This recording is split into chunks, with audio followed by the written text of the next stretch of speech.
بسم اللہ الرحمن الرحیم۔ السلام علیکم۔ شجاعت حسینیہ۔ واقعہ کربلا سے قبل لوگ شجاعت حیدریہ کا ذکر کرتے تھے، لیکن واقعہ کربلا کے بعد لوگ شجاعت حیدریہ کو بھول گئے تھے اور اپنے باہمی مکالمات میں شجاعت حسینیہ کو بطور ضرب المثل پیش کرتے تھے۔ جس طرف رخ کرتے تھے کشتوں کے پشتے لگ جاتے تھے، کھوپڑیاں اڑتی تھیں، جسم گرتے تھے اور کلائیاں بکھرتی تھیں۔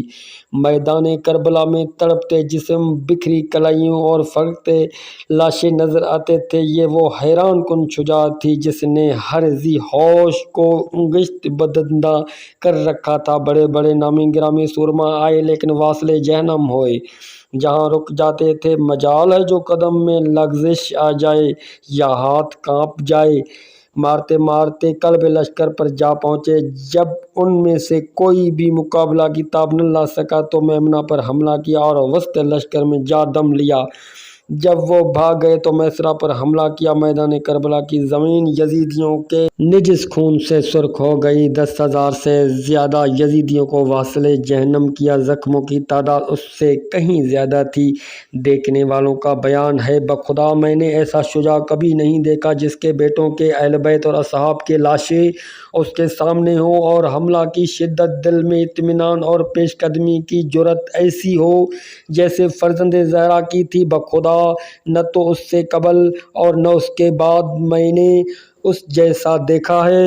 عمر سعد نے اپنی فوج میں سے 30,000 کو علیحدہ کیا، انہیں 4 حصوں میں بانٹا۔ 4,000 تلوار باز کو سامنے رکھا، بقیہ کو 3 حصوں میں تقسیم کر کے ایک حصہ کو دائیں طرف نیزہ زنی پر، ایک حصہ کو بائیں طرف سنگ اندازی پر اور چوتھے حصے کو عقب سے تیر اندازی پر مامور کیا۔ آپ جب بھی حملہ کرتے تھے تو یزیدی ٹڈی دل کی طرح بکھر بکھر جاتے تھے۔ آپ پھر اپنے مرکز پر آ کر کھڑے ہو جاتے تھے اور خیام کی طرف دیکھ کر بآواز بلند لا حول ولا قوت الا باللہ العلی العظیم پڑھتے تھے تاکہ مستورہ سن لیں اور انہیں حوصلہ رہے کہ ابھی تک زندہ ہیں۔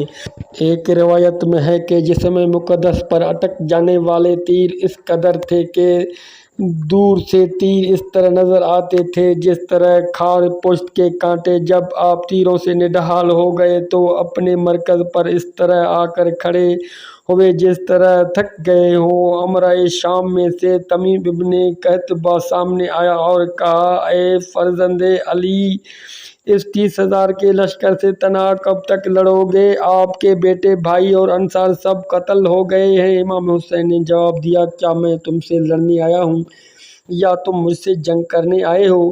کیا میں نے تمہاری راہ روکی ہے یا تم نے میری راہ روکی ہے؟ کیا میں نے تمہارا پانی بند کیا ہے یا تم نے مجھے کمسن بچوں کے پانی سے محروم کر رکھا ہے؟ تم نے میرے چاند سے بیٹے، زور قمر بھائی اور میرے جانثار قتل کر دیے۔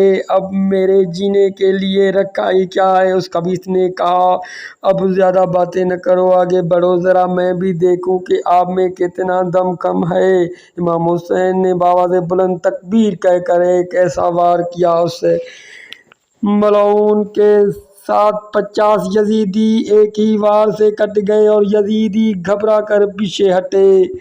یزید البہی نے چیخ کر کہا، بزدلو، تمہیں شرم نہیں آتی؟ تم ہزاروں کی تعداد میں ہو اور ایک کے مقابلے میں جم کر لڑ نہیں سکتے ہو؟ یہ ظالم اپنی شجاعت میں معروف عرب تھا۔ جب یہ آگے بڑھا تو تمام یزیدی خوش ہو گئے۔ امام حسین نے فرمایا، ظالم، تو میرے مقابلے میں آ رہا ہے حالانکہ تو مجھے جانتا ہے کہ میں کون ہوں۔ اس ظالم نے کوئی جواب نہ دیا، آگے بڑھا۔ مظلوم کربلا نے اس کے وار سے پہلے ایک ضرب سے اس کے 2 ٹکڑے کر دیے۔ جناب سید سجاد فرماتے ہیں کہ یوم عاشور میں نے کتنے افراد کو دیکھا جو میرے بابا پر بڑھ بڑھ کر حملہ کرتے تھے، کبھی نیزے سے اور کبھی تلوار سے حملہ کر رہے تھے، لیکن میرے بابا ان پر نہ حملہ کرتے تھے اور نہ انہیں قتل کرتے تھے۔ اس کی وجہ یہ تھی کہ ان کی نسل میں محبان اہل بیت تھے۔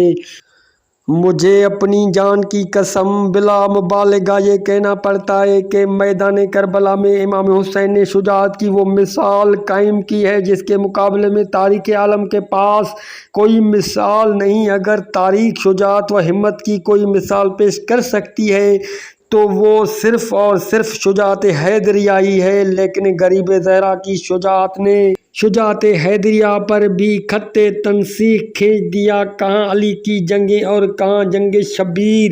حضرت علی جب میدان جنگ میں جاتے تھے تو انہیں معلوم ہوتا تھا کہ میری پشت پر ہزاروں جانثار موجود ہیں، لیکن ناصح رسول نے تنہا ہزاروں سے جنگ کی، اور انہیں معلوم تھا کہ میرے پشت پر بیمار سجاد اور بے سہارا مستورات کے سوا کوئی نہیں۔